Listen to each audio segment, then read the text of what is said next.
So if you're curious about the differences between living in Gainesville or living on the outskirts of town, you're definitely in the right spot. I'm going to discuss with you the pros and cons of each so you can make the best decision. Hey guys, Donavan here. If you're new to the channel, I am a local real estate agent here in Gainesville, Florida. I put out these videos to share with you exactly what it's like to live in Gainesville. We talk about the best schools, the best restaurants, all the things there are to do here in town. And if you don't want to miss a thing, make sure you start by clicking the subscribe button. Also, click the little bell so you get notified anytime I put out a new video. So because there are a lot of great small towns just on the outskirts of Gainesville, it can make it a little bit difficult to decide where you want to live. So I figured I'd cover a few of the pros and the cons and hopefully make this decision a little bit easier for you. Of course, when it comes to living in Gainesville, the biggest pro is going to be the convenience of everything. Gainesville is a relatively small town. You can get pretty much anywhere you want to go in about 20-25 minutes. You've got Shands Hospital, University of Florida, a lot of other great schools, entertainment, shopping, dining, all of that stuff in town, and it's really accessible and easy to get to, especially when you live nearby. So on the flip side, one of the biggest cons to living in town is going to be the overall cost. The cost of everything is going to be a bit higher. Housing, utilities, taxes, pretty much anything across the board. When you live in the city of Gainesville, it's going to be a little bit more expensive compared to living in the outskirts and living in some of the surrounding towns nearby. So for example, when it comes to housing, an easy comparison is when we look at new construction. We do have a national builder in D.R. Horton that's building in multiple communities in Gainesville and just outside. So we'll take that as an example. If you look at the Cali model, which they're building in all of these communities, if you want to live in town, the neighborhood is going to be Chestnut Village. And that Cali model is a 4-bedroom, 2-bathroom, just over 1,700 square feet, and you'll be on a little bit more than 1/10 of an acre. In town, that house will cost you about $350,000. Now, if you're willing to go outside of Gainesville to Newberry, about 20 minutes away, you can get that exact same house, same square footage, slightly bigger yard, and it'll cost you about $280,000. Now, if you're willing to go even a little bit further out, say to High Springs, you can get that exact same Cali model for about $265,000. So again, depending on where you want to live, how much you want to drive, the housing and the cost can make a huge difference whether you want to be in town or just on the outskirts. So that directly rolls into some of the pros to living outside of Gainesville. You can just get more house for your money if you're willing to live a little bit further outside of town and then commute back in.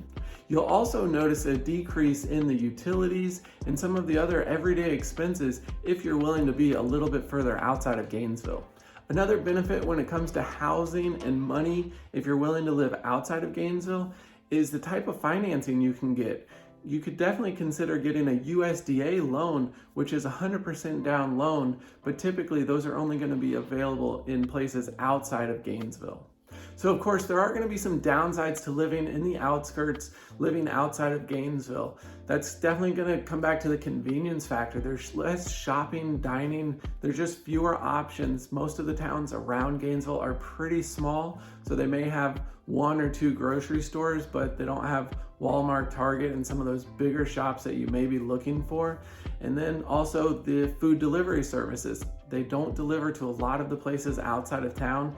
And then the other thing you may want to consider is the internet service. It can drop off dramatically in some of these areas. So before you make any decisions, do a little bit of additional research on the different towns and where you plan on possibly living, and make sure they've got decent internet service if that's something that's important to you.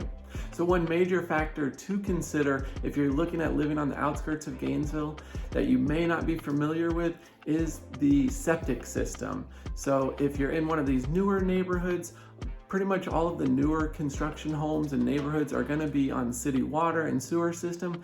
But if you're looking for something with a little bit more land, or maybe the home's a little bit older, there's a good chance it will have a well and septic system.